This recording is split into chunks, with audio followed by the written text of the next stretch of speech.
I'm about to read you an article of what is going on in your own country.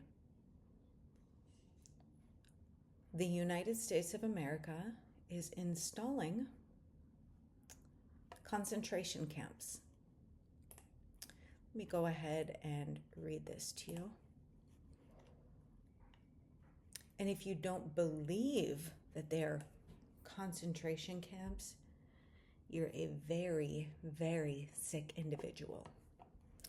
ICE to spend $38 billion turning warehouses into detention centers, documents show. U.S. Homeland Security eyeing 24 buildings, some as primary locations for deportations and escalation of Trump agenda. By the way, if you haven't read the story of the Irish citizens who have been detained by ICE and how Ireland right now is, I don't know if they're bringing this to the courts, but there's going to be some stuff happening in the future that's going to be very scary. The United States government, hopefully, if we haven't had all of our rights taken away by them, will be getting sued. But listen, U.S. Citizenship and Immigration Services expects to spend an estimated $38.3 billion on a new plan to acquire warehouses across the country and retrofit them into new immigration detention centers with the capacity for tens of thousands of detainees, according to documents that the agency sent to the governor of New Hampshire. Now, this is just the start. They have money for this. They have $38.3 billion for this. Wait for it. The documents published on the state's website on Thursday disclose that the Department of Homeland Security estimates that it will spend $158 million retrofitting a new detention facility in Merrimack, New Hampshire.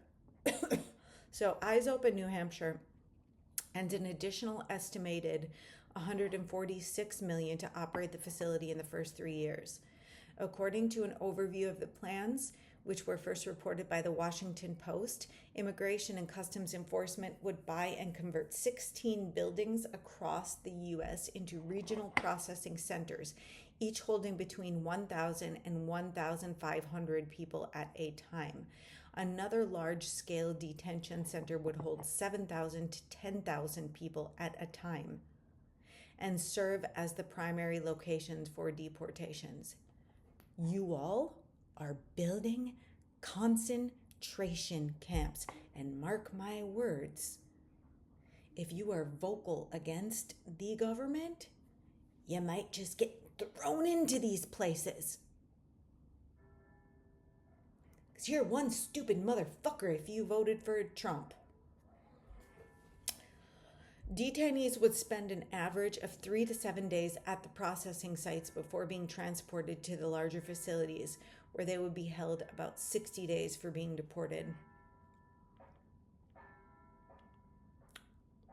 They are already investigating where some of these detainees have gone, okay? When we have numbers this big, imagine the losses of the people. Imagine where these people could go that we don't know where they could be processed, they could be sent. People are already being sent to countries that are not their own countries. Children are disappearing. Families are being separated. And y'all are watching TV. These facilities will ensure the safe and humane civil detention of aliens in ICE custody while helping ICE effectuate mass deportations. The document said the effort will rely on the billions of dollars appropriated by Congress in the One Big Beautiful Bill Act to fully implement a new detention model by the end of the fiscal year 2026. So, 2026 and 2027 are about to get crazy. It's going to get bad. Maybe not for you, because your immigrant parents came here 50 years ago. Together, the records provide the clearest view so far of the Trump administration's strategy to reshape immigrant detention by converting buildings initially built for industrial use, a broad undertaking intended to strengthen ICE's capacity to apprehend more immigrants and remove them more quickly. Instead of transferring detainees around the country based on an open bed space, the redesigned system would channel individuals into a network of large centralized facilities where they would remain until deportation, according to ICE's planning documents. Blah, blah, blah, blah, blah, blah, blah. Blah, blah, blah, blah, blah, blah, blah, blah. Concentration camps. Take a good, hard look at where this country is going when you're shopping at Sephora on Sunday.